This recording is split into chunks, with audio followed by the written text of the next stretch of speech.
Most card game outcomes are determined by three things: strategy, skill, and luck.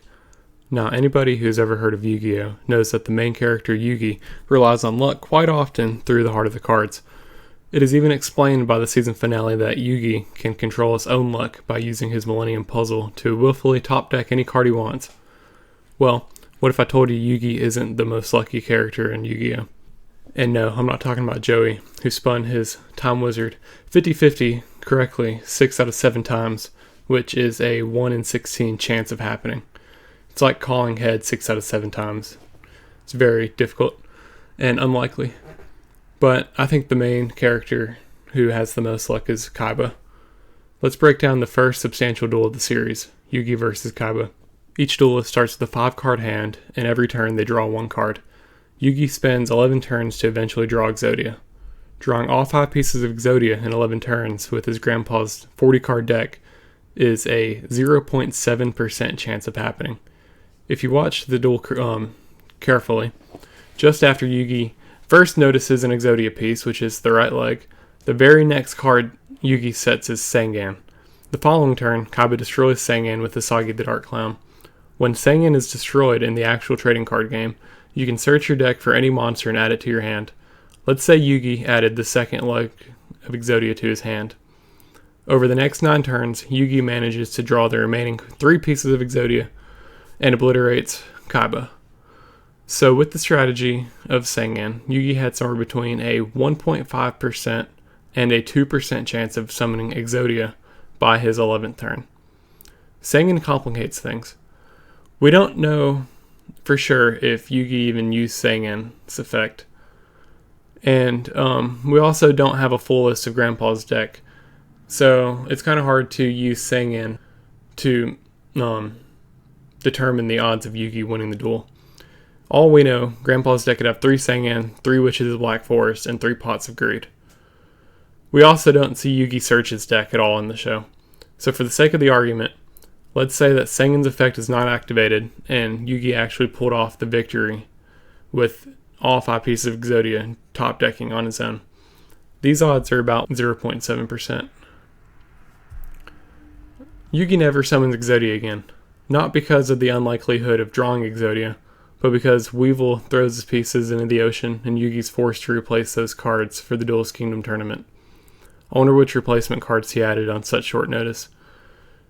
Off topic, did you guys know that there are exactly 5 cards in the set Pharaoh's Servant that appear in Yugi's deck in Duelist Kingdom? These 5 cards are the Eye of Truth, Magical Hats, Shift, Burning Land, and Monster Recovery. I think it's an interesting coincidence that Yugi loses 5 cards on the ship to Duelist Kingdom and it only ends up with 5 cards from Pharaoh's Servant. Anyways, there's one person in the show that absolutely does not believe in the heart of the cards. He believes that hard work, skill, and his own determination will pave the road for victory. In the first episode, he manages to summon all 3 copies of his ace monster before his final turn. Within 11 turns and digging 17 cards deep into his 40-card deck, Kaiba was able to summon all 3 Blue Eyes. There's a 5.7% chance of this occurring. I know you may be thinking, well, 5.7% chance is still 8 times as likely to occur than Yugi's 0.7% chance. That's true. But let's jump into the next time Kaiba duels Yugi. For the sake of this argument as well, I'm going to skip the duel that Kaiba did with Joey. We're not even sure if Kaiba was drawing cards after Fusion summoning his Rabid Horseman. So, atop the Duelist Kingdom Castle, there's a rematch between Yugi and Kaiba. Kaiba not only draws his 3 Blue Eyes sooner in this duel than he does in the first duel, he also manages to draw his key card for his ultimate strategy, Polymerization. By turn 8, he's drawn all 3 Blue Eyes White Dragons, which is only a 2.9% chance of happening. And for anyone that's played Blue Eyes in the past without any search cards, you hardly ever see all 3 Blue Eyes in the same duel. So for Polymerization, let's give Kaiba the benefit of the doubt. Let's say that he has 3 copies of Polymerization in his deck. It wouldn't be the first card he has 3 copies of. Especially with multiple fusion targets in his deck, maybe he put 3 in his deck. By his 9th turn in a duel with 3 polys, there's a 66.5% chance that he would have drawn one.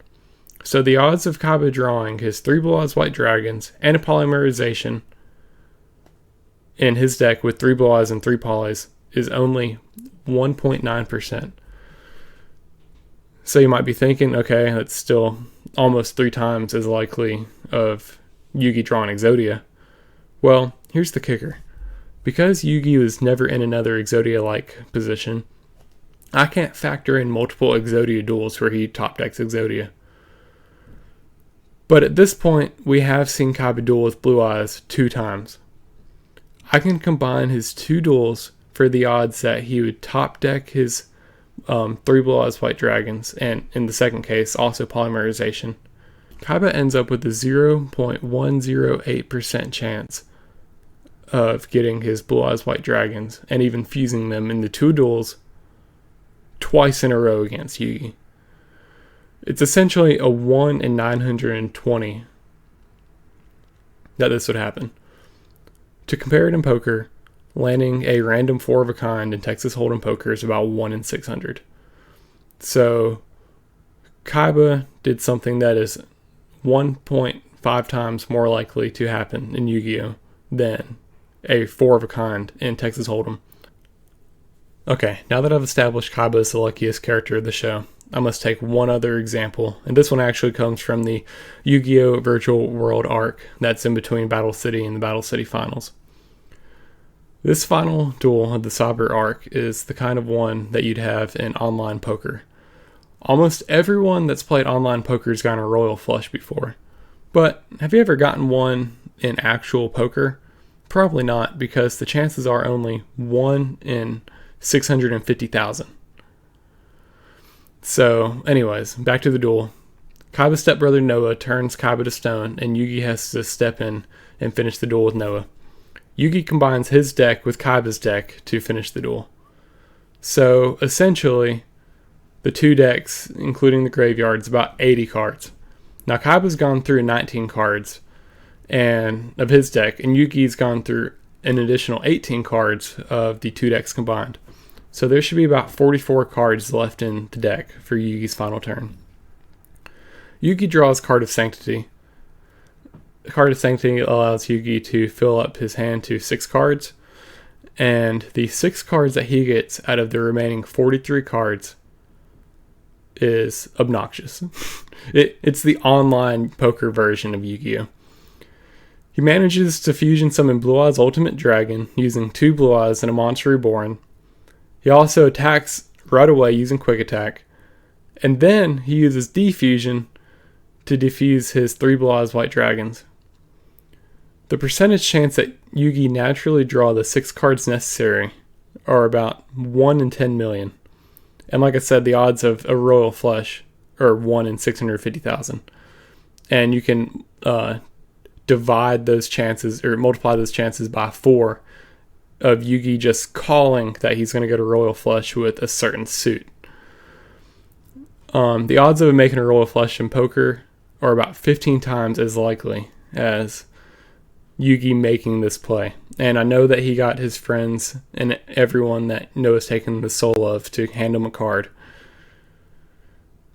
I mean, it's just online poker. It's the most plot armor draw in the entire series. It would be like if Yugi just went up to random people before Duelist Kingdom and just drew Exodia out of his deck. And yeah, there are a few cards in Yugi and Kaiba's decks that could have helped them. Like at this point in the duel, only 1 Monster Reborn was played and only 1 Pot of Greed was played. So there could be another Pot of Greed in the deck, there could be a Graceful Charity. But honestly, even if you were to include those other plot armor cards that could have been in Yugi's deck, the chances of Yugi summoning Blue Eyes Ultimate Dragon and getting Diffusion and Quick Attack and the polymerization, the odds are still crazy. That's my take on who's the luckiest duelist, who's the yuckiest duelist in Yu-Gi-Oh!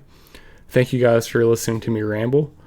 Hope you guys consider these crazy odds when you open Retro Pack 2 and throw Blue Eyes White Shining Dragon into your decks. Because Blue Eyes Shining Dragon, I didn't even talk about that, but it's a crazy card to summon. You gotta tribute a Blue Eyes Ultimate Dragon, which as you've heard from me, is very difficult to play, especially in pre 2006. All right, you guys have a good week.